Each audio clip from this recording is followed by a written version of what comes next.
The killing of the CEO of an Italian IT firm in Pakistan's Karachi by an employee over unpaid wages has once again put a spotlight on the negative social impact a dwindling economy is causing on its workforce. A Twitter user pointed out how financial stress and economic instability are pushing the Pakistani society to the edge. Hello and welcome to The Print. My name is Debdutta, and in today's episode of Go to Pakistan, we discuss Pakistan's economic crisis. The CEO, Naveed Khan, was stabbed to death by a former employee at the Eurotech software house office in Karachi. The man had a salary of 1,50,000 Pakistani rupees and had not received any payment for the past 3 months. Stressed due to increasing medical expenses, he had an altercation with the CEO and eventually stabbed him.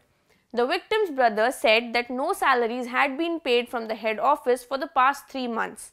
The latest incident highlights broader economic challenges faced by Pakistani public that's reeling under severe inflation, sharp depreciation of the rupee and dwindling foreign exchange reserves, raising concerns about potential financial default on its external debt. Speaking to The Print from Islamabad, economic analyst Javed Hassan said that the business climate in Pakistan continues to be uncertain with low domestic and international investments. These uncertainties and the forex constraints make international investors relatively cautious. Now, international companies investing in Pakistan then find it hard to import raw materials due to these constraints and the repatriating dividends. Pakistan has been experiencing its worst economic crisis in nearly 50 years, with inflation soaring to 38% in May 2023. This was the highest in any South Asian country, and it makes it hard for ordinary people to afford basic necessities. Hassan said that the GDP growth rate in Pakistan has been historically low and the salaried class is finding itself increasingly squeezed due to inflation, additional tax burden due to increased rates in the recent budgets, higher tariff on electricity and gas bills.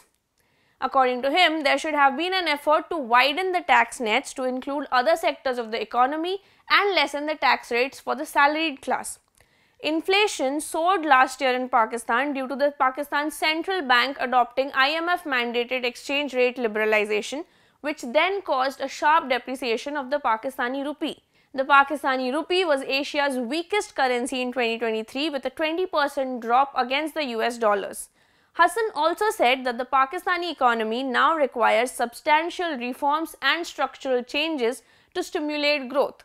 Increased taxes and tariffs which are imposed on the middle class along with the removal of GST exemptions have led to higher prices for essential utilities. According to a 2024 report on the state of Pakistan's business economy, the country faces recurring economic crisis due to insufficient domestic production, excessive spending and heavy reliance on external debt, and is now facing its most severe economic challenge. In 2023, Pakistan's economic challenges were unprecedented. The current crisis in Pakistan combines severe macroeconomic instability along with a political gridlock.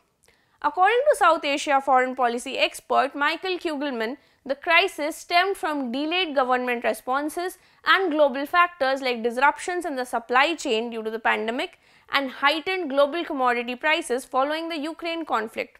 The country was on the brink of a default until a July agreement with the IMF averted disaster.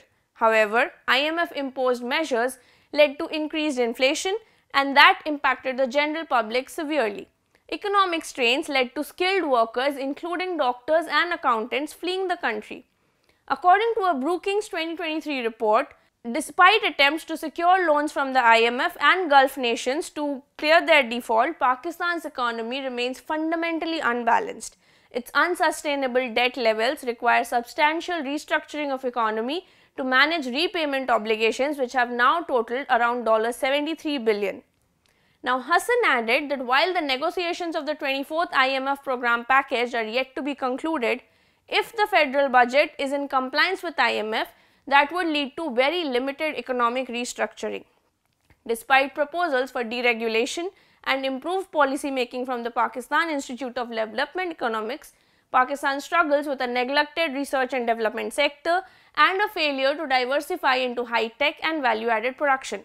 Moreover, policymakers assert that Pakistan's economic growth is hindered due to heavy government intervention and excessive regulation.